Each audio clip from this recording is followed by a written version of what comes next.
The first light of dawn bled into the horizon as the convoy rolled across the rocky terrain, engines rumbling low beneath the crisp desert wind. Captain Elias Grant sat quietly in the lead Humvee, eyes locked on the horizon, hands clasped around a worn leather glove that once belonged to his father, a decorated colonel who had died during a covert operation in 1987. Grant's mind wasn't on sentimentality, though, it was focused on the mission. Operation Blackout was unlike anything the 7th Recon Division had ever handled. Officially, the mission didn't exist. The satellite images had picked up strange magnetic disturbances in a 15-square-kilometer zone in the Makran Highlands. Local shepherds whispered of unholy machines that hummed beneath the ground, disrupting compasses and killing birds mid-flight. Normally, such claims would be dismissed as folklore, but the data coming from orbital scans was too precise to ignore. Something buried deep was emitting structured pulses in patterns, like code. Elias had handpicked his team. Sergeant Lena Morris, the communications expert with a background in cryptography. Corporal Diego Hunt, the best tracker in the division, ex-Special Forces. Private Kim Nadir, fresh out of training but a prodigy with sensor technology. And finally, Drive, Armand Keller, a civilian scientist from the Department of Defense's Advanced Systems Research Division, who carried a case containing what everyone on the mission was now calling the detector. The detector wasn't like anything the military had ever deployed. Shaped like a large rectangular box with a flat panel and a screen, it was lined with neural fibers and adaptive AI. It could scan magnetic anomalies, identify artificial resonances, and decode frequency-based communication systems buried underground or shielded by metal. According to Keller, the device had originally been reverse-engineered from a drone discovered in the Arctic Circle, a drone that wasn't built by any known country. As the convoy came to a halt near the edge of the anomaly zone, the team disembarked. Keller immediately powered on the detector. A high-pitched whine filled the air before the screen blinked to life, showing a visual wave map fluctuating in strange, rhythmic beats. The pulses were not random.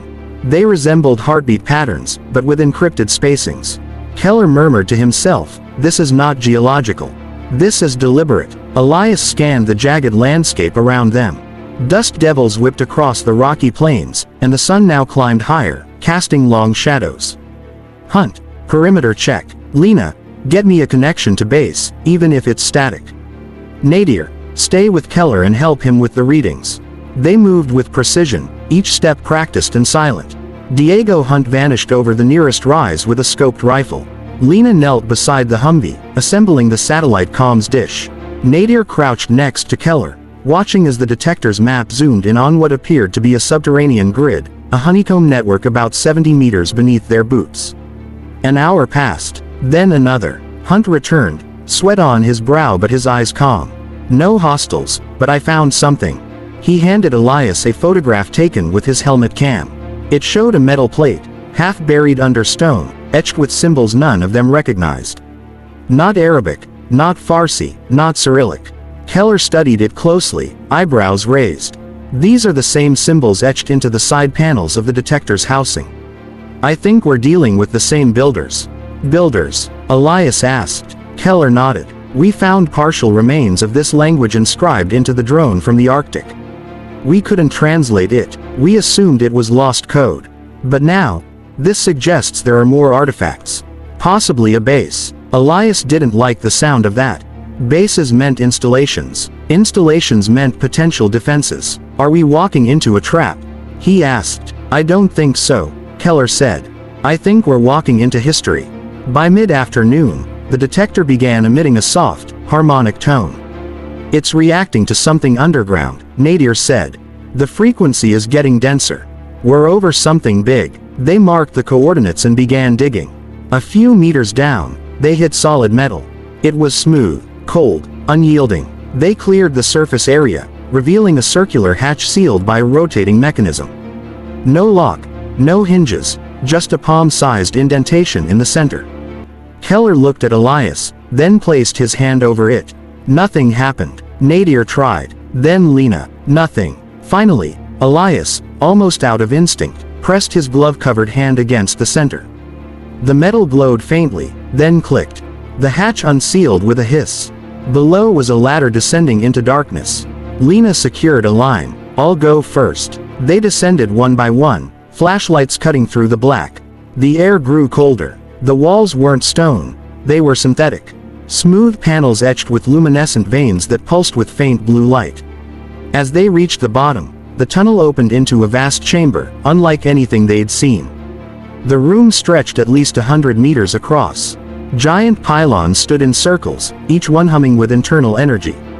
A console hovered mid-air in the center, supported by magnetics, completely silent. Keller approached slowly, scanning with the detector. The screen lit up in a frenzy. "It's alive," he whispered. "The system is awake." Suddenly, the chamber echoed with a low hum, and the console glowed red. "We triggered something," Lena said, weapon raised. The detector's screen went black for 3 seconds. Then it displayed new data, coordinates, diagrams, and a timer. 72 hours, Keller said. "It's counting down." "Counting down to what?" Elias asked. "Possibly a transmission, or an activation. They had to get this information back to base." Elias ordered Lena to send an emergency encrypted burst. But the signal wouldn't go through. Something was jamming them. The team set up camp within the chamber. They took shifts, studying the structure.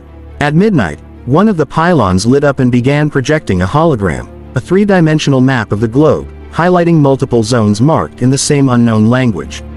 "This is global," Keller said. "There are more of these sites." Then the console projected a final image, a silhouette.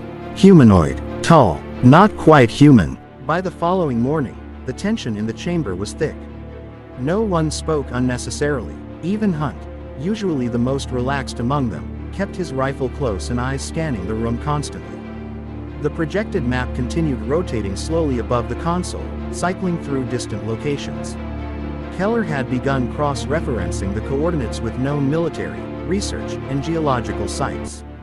Many matched classified locations. That alone unsettled Elias. If this technology was ancient, how did it already know where modern installations were? The detector was now acting as an interface with the console, feeding data through Keller's laptop. But every time they tried to extract core information, blueprints, functions, or history, the system rerouted them back to the countdown screen. As though it were prioritizing something else. Elias couldn't shake the feeling that they had awakened more than just machinery. Could it be alive? He asked Keller during their 4th debrief. "Not in the way we understand life," Keller replied. "But the system adapts. It recognizes new stimuli. It tests us. It could be AI-driven, or something even older, quantum-based logic beyond anything we've built." Nadir piped in. "It feels like it's watching us." That was the kind of statement Elias normally dismissed. But in that chamber, surrounded by humming pylons and ever-changing light, he found no reason to doubt her. Lena had been trying to boost their comms through a custom transmitter she built from spare parts. "Still jammed," she said. "Signals being scrambled. Could be a defensive protocol." Later that afternoon, something changed. The ground trembled. A deep, distant rumble reverberated through the tunnel shaft. Elias immediately ordered everyone to fall back. Weapons drawn, they ascended the ladder in pairs. The outside world looked the same, sun-baked rocks and dusty wind, but something in the air felt different. The detector, which had been silent, suddenly beeped with a sharp spike. "It's coming from the east," Nadir said. Diego lifted his binoculars. "There's movement, multiple heat signatures, not animals, drones, unmarked, silent rotors slicing the air as they hovered just at the ridge. Not military grade, at least not any military they recognized. These were black, angular, and built for reconnaissance. Eyes on us," Elias muttered. "Keller, any idea who else would know about this site?" "No one. At least, no one from our end." The drones didn't attack. They watched. For hours. Then one dropped something. A canister, small and metallic, landing 5 feet from their position. Elias raised a fist and ordered everyone down. No explosion followed. The canister opened with a hiss, releasing a puff of blue gas that quickly dissipated. Inside was a sealed cube with a blinking light and a single word etched into the side: "Proceed." Keller turned pale. "They know what's under here. And they want us to activate it." Elias stared at the cube. "Or they need us to." Back underground, the countdown continued. Now at 58 hours. The map had changed. Red lines now traced from their location to the other global sites. A network, an ancient system perhaps, waiting to be reconnected. What if this is a relay station? Lena asked. Part of a communication web. Keller nodded. Or worse, what if it's a trigger system? They had a decision to make. Wait, observe, or engage with the console and risk activating something whose purpose they did not understand. Elias, ever the soldier, hated indecision. We do not wait for unknown hostiles to make the first move. We control the timeline. Keller, prepare to engage the interface. Nadir, keep scanning for changes. At 52 hours, the detector made contact. This time, the console responded with a blast of light, then opened a secondary panel revealing 6 small metallic discs arranged in a circle. These are interface tokens, Keller said. Like keys. He hovered the detector near them, and it began cycling through frequencies until one disc lit up. Suddenly, the pylon closest to them lowered into the ground. In its place, a platform rose, holding what looked like a containment pod. Inside floated a crystal, gently pulsating with internal light. Elias felt an immediate pressure in his skull, like a silent sound wave was burrowing into his brain. So did the others. They all staggered slightly, then recovered. Telepathic interference, Keller guessed. It's communicating, or probing. The crystal continued to pulse. The console showed no warnings, only readings. It's safe to touch, Keller said. Probably. Elias shot him a look. That's not good enough. But Nadir stepped forward. I can feel it, she said. Like, it wants us to understand. Before anyone could stop her, she reached out. The moment her fingers made contact with the crystal, a surge of energy flowed through the room. The blue veins in the walls flared white. The countdown stopped, and for a second, everything fell completely silent. Then, a voice spoke. Not aloud, but inside their minds. You have unlocked the first node. The archive awakens. The light faded. Nadir stumbled back, her eyes wide. It showed me everything. The network, the beacons, the collapse. She took a breath. This isn't a weapon, it's a warning system. Keller was frozen in place. From what? She shook her head. A cycle. Every few thousand years, something comes. Not natural. A cleansing force. These stations, these detectors, they were built to survive it. To detect it in time. Elias turned slowly. And what does the countdown mean? Nadir looked up at him. It means it's coming back. Outside, the drones were gone. Only the cube remained, blinking. Elias picked it up. A new message appeared. 1 node active. 6 remain. Then coordinates. New ones. Scattered across the globe. He turned to the others. They want us to activate the rest.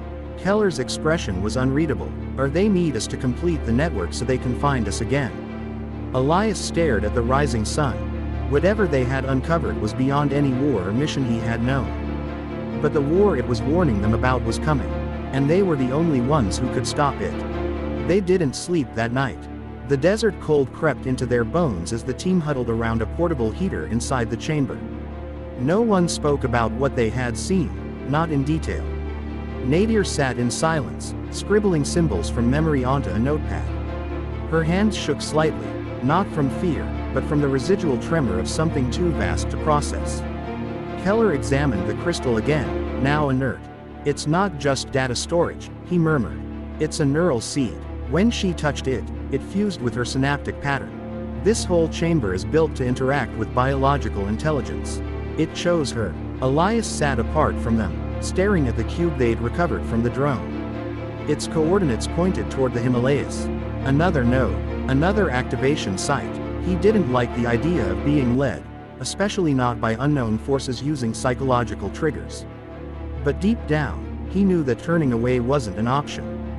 The world wasn't ready for what was coming. They had barely begun to scratch the surface, and yet the system had already decided. They had been chosen, either by accident, by design, or by desperation. By morning, the crystal chamber began to dim again, veins along the walls fading to dull gray. It's going dormant, Keller said. That might mean it's transferring data elsewhere, or conserving energy. Nadir approached Elias, her expression firm. Captain, I don't think we have a choice anymore. That voice, it wasn't just a message. It was a directive. These detectors are calling out, linking up again. If we don't act, something else will. Elias nodded. We move back to base camp, then prepare for next phase. But we go quiet. No transmissions. No open signals. From now on, this operation is off-grid. Lena dismantled the comms array. Diego scouted ahead with his usual silent efficiency. Within 2 hours, they were rolling again, returning toward the extraction point through dry ridges and dust-choked passes. But before they could reach the evac zone, the detector beeped again, only this time, the signal wasn't underground. It was airborne. Faint, flickering, but unmistakably artificial. The team halted. Elias climbed onto the Humvee roof and raised binoculars. In the far distance, a shape moved through the sky. At first glance it looked like a military aircraft, but its movement was wrong. Erratic, gliding against the wind instead of with it. No exhaust, no sound. It shimmered faintly, like light was bending around it. Then it was gone. Tell me someone else saw that, he muttered. We did, said Keller, eyes fixed on the signal from the detector. It was broadcasting in the same language as the console. It's one of them, Nadir whispered, it was watching us. They didn't linger. They reached the evac site and boarded a VTOL, which Elias personally piloted back toward the secure airbase. The moment they were airborne, Keller initiated a complete encryption lockdown of the detector. Until we understand what's happening, he explained, no one else gets access to this tech. Not even command. Are you suggesting we go rogue? Lena asked, raising an eyebrow. I'm saying we go dark, Elias interrupted. Until we know what we're dealing with, we control the information. Back at base, they didn't file a full report. Only a basic mission success statement and geostructural data about cave formations. Anything more would bring in black budget oversight agencies that could shut them down, or worse, take over.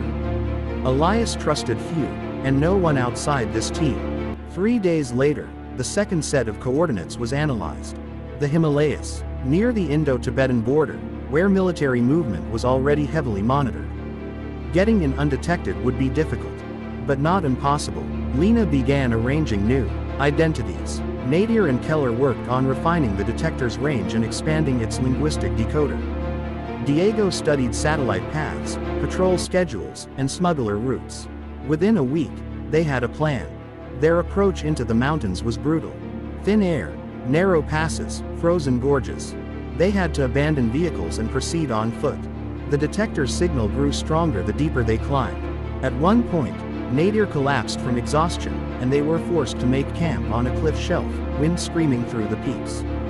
That night, the detector activated again, on its own. Projected into the sky was another hologram. Not a map this time. A history. Images blurred by time but unmistakable in scale. Fleets of ships hanging over ancient cities, skies darkened by machines shaped like stars, beings made of liquid light communicating in vast chambers like the one they had seen. And then, the collapse. A great war, not of destruction, but withdrawal. A retreat from something unseen. Worlds fell, archives sealed, nodes shut down. A single final message blinked in the cold air above the camp: reconnect to survive. In the morning, they found the second site, buried beneath the ice. It took them 3 days to melt their way in using thermal drills and improvised gear. The structure was similar, but older, more damaged. The moment they activated the second node, the same crystal emerged, and Nadir once again made contact. This time, the message was clearer. The system had once connected thousands of worlds. It was not built for humans. But now, humans were the only sentient life left on this planet capable of decoding it. Because the original creators were gone. Erased. Elias's mind reeled. Gone. By what? Natural disaster. No, said Nadir. Something engineered. Something that feeds on systems like this. Now 2 nodes were active. The map updated again. 4 more locations. Africa, the Pacific floor, Siberia, South America. But this time, they weren't alone. After activating the second node, they began experiencing resistance. Surveillance drones followed their extraction path. Their satellite uplinks were jammed for days. And then came the strike. Outside Kathmandu, while refueling at a safe house, 2 blacked-out helicopters arrived unannounced. No markings, no warnings. They opened fire without provocation. Elias and Hunt returned fire immediately while Lena covered Nadir and Keller's retreat. The firefight was brutal, precise and executed with terrifying efficiency. Whoever these enemies were, they weren't mercenaries. They moved like special ops but used equipment no known military had deployed. In the end, they narrowly escaped using a pre-rigged tunnel system. The safe house was obliterated.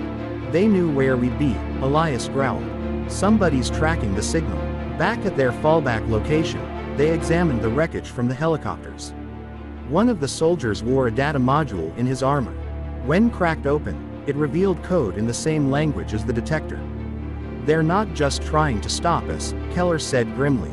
They're trying to hijack the system.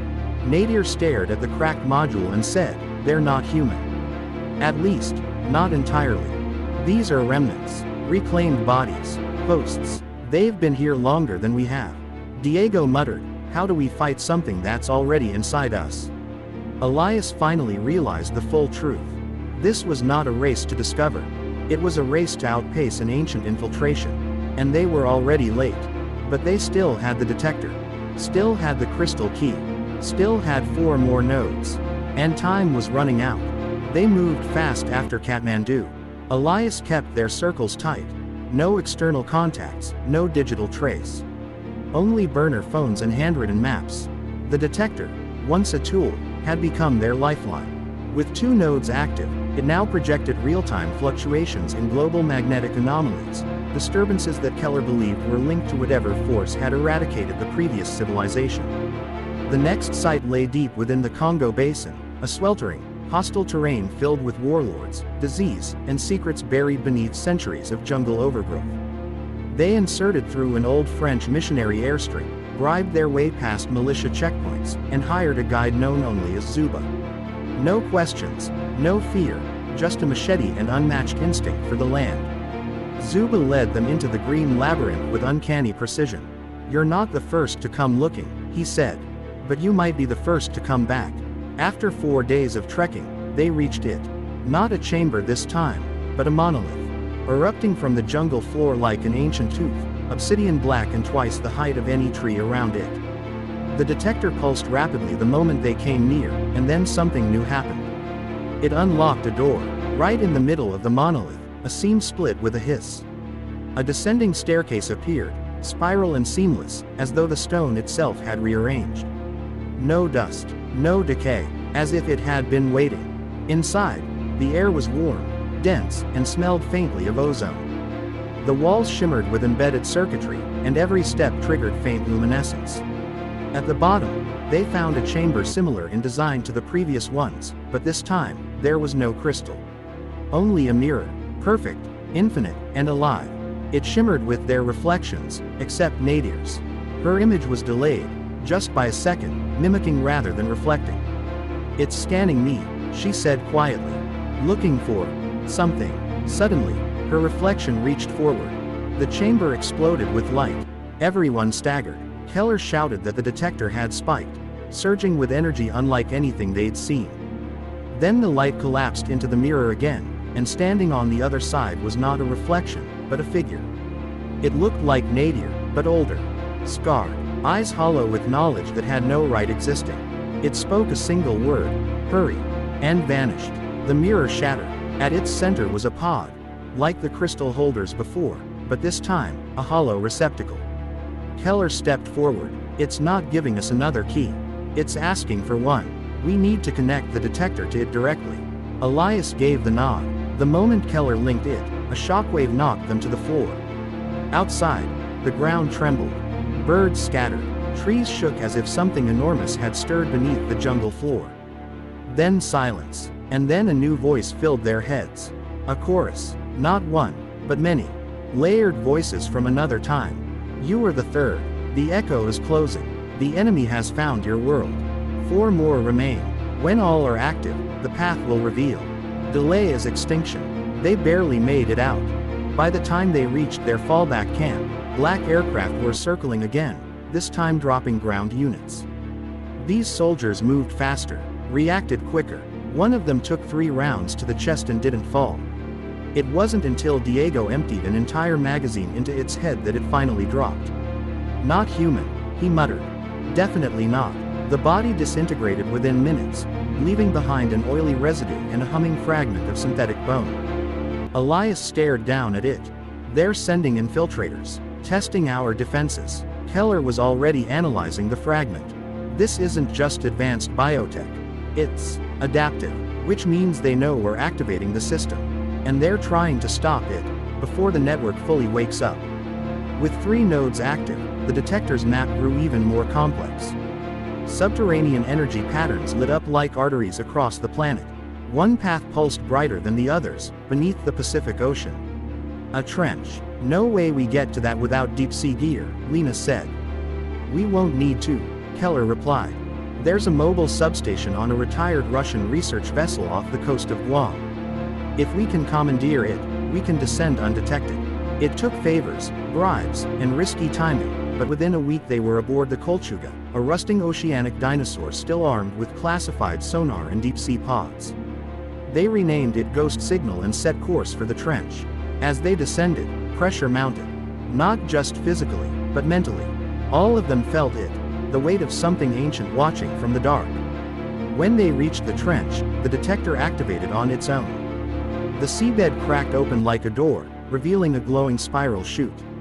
The pod descended into what looked like a fossilized space, stone and coral entwined with impossible machinery. The 4th crystal chamber awaited. This time, it didn't speak. It screamed. Everyone collapsed under the mental force of it. Blood trickled from ears. Visions overwhelmed their minds. Worlds burning, stars collapsing, ships fleeing into nothingness, and above it all, a shape. A shape without form. An intelligence like a virus. Not built, not alive, consuming. The scourge, Nadir gasped, clutching her skull. It wasn't a war, it was an infection. Keller had tears in his eyes. These detectors weren't made to fight. They were made to quarantine. But now they had activated half of them. Reconnected the system, and in doing so, they had become a beacon. The return path had begun. The next days were chaos.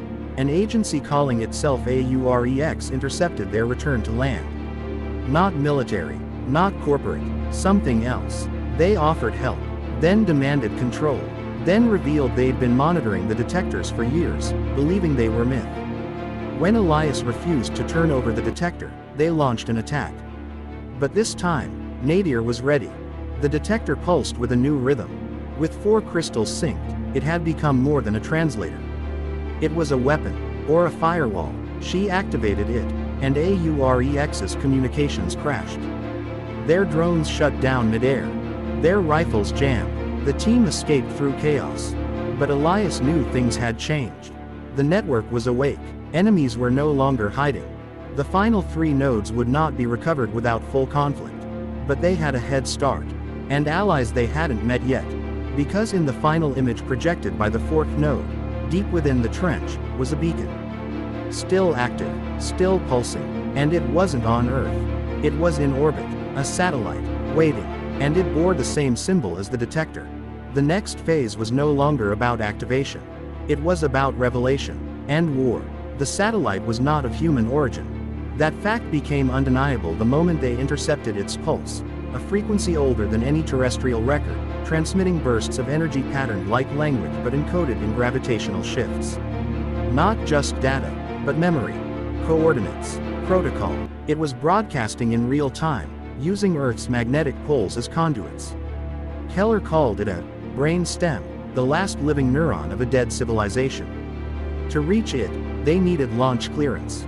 Official clearance meant compromise, so Elias took them underground, to a forgotten Soviet cosmodrome in Kazakhstan, buried beneath layers of bureaucracy and denial. For decades, it had been repurposed as a nuclear storage site. But below that, it held what they needed, a functional 2-stage suborbital shuttle, long thought scrapped. It took 3 weeks to restore the systems. Diego guarded the outer perimeter. Nadir worked with Keller to tune the detector for zero-gravity environments. Lena forged access credentials and rigged fail-safes. When launch day came, they carried only what they could fit: the detector, the 4 recovered crystals, and their will. Elias, Nadir, and Keller boarded the shuttle. Lena and Diego remained behind. "You'll need a way back," Lena said. "And we'll make sure there's still a planet to come back to." As they launched, the Earth fell away into a blue curve. Silence wrapped around them like a vacuum blanket, broken only by the pulsing of the detector. Keller, pale from G-forces, murmured, "We're leaving one node active behind us. We can't afford to lose the remaining 3. Nadir stared ahead. "We're not losing anything. We're going to learn how to win." They docked with the satellite hours later, an angular structure orbiting silently over the Pacific, cloaked from radar. It bore no insignia, no solar panels, and no airlock. But the detector led them straight to a seam in the hull. It opened at their touch. Inside was not machinery, but stasis. Chambers, empty, except for one. A figure floated, suspended in amber light. Humanoid, but elongated, skin translucent, no mouth. Its neural pathways glowed like fiber optic veins. And at the center of its chest, a 5th crystal. Keller whispered, "He's still alive." The chamber responded to their presence. Lights activated, symbols formed. A translation began. The being slowly opened its eyes. "I am the last archivist," it said, through the detector's audio system. "The 5th. I was kept in orbit to observe.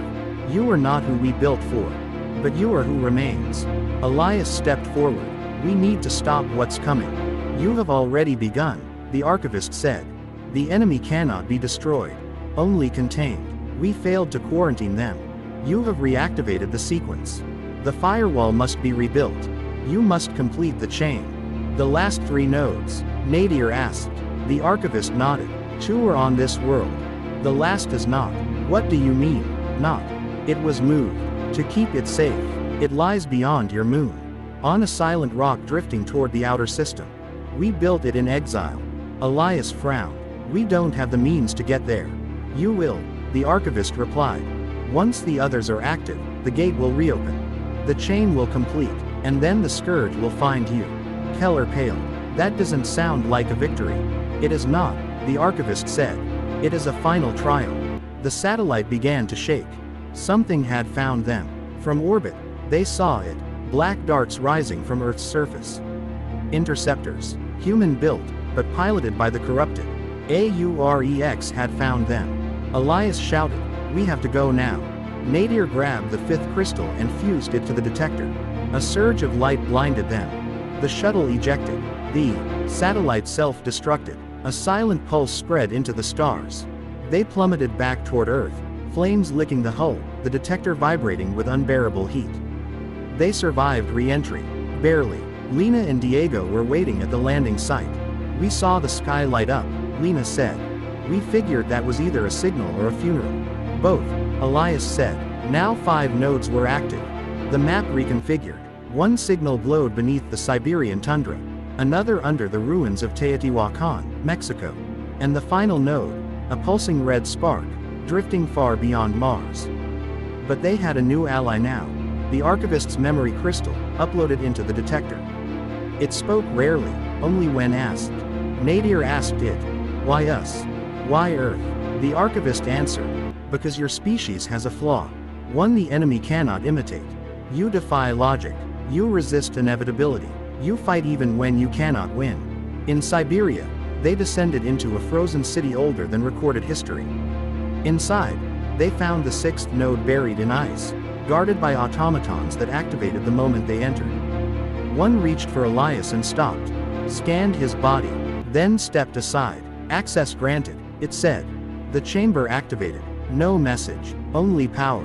In Mexico, they entered a tomb masquerading as a pyramid.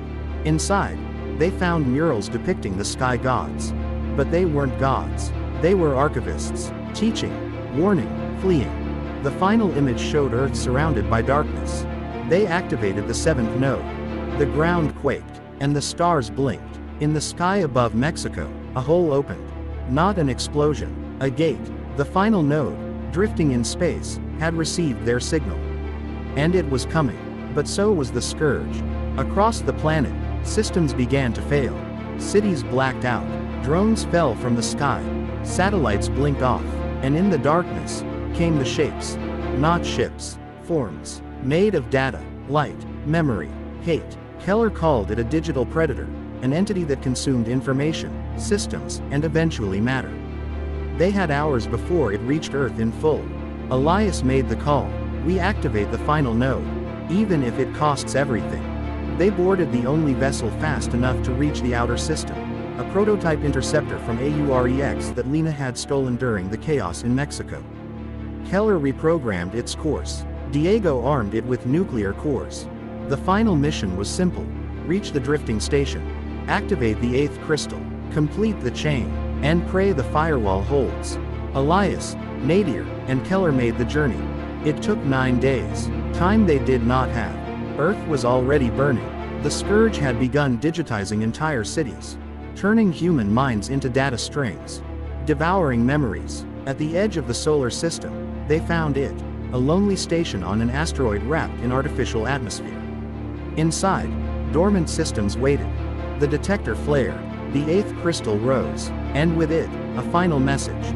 The chain is complete. You are the firewall. The Scourge will breach, but your will is the key. Do not collapse. Do not forget. They activated the node. The chain flared across space, 8 points linked by light, forming a lattice around Earth. A shield. The Scourge struck. It buckled. It screamed. And it broke. Not the chain. The firewall held. For now. But it came at a cost. Elias and Keller never made it back. The final burst fried the shuttle systems. Nadir returned alone, aboard an escape pod jettisoned seconds before the collapse. She landed near the Amazon, where it had all begun. She carried the detector. The chain glowed on her wrist. And in the sky above, the stars flickered once again. Watching, waiting. But Earth was still standing. For now.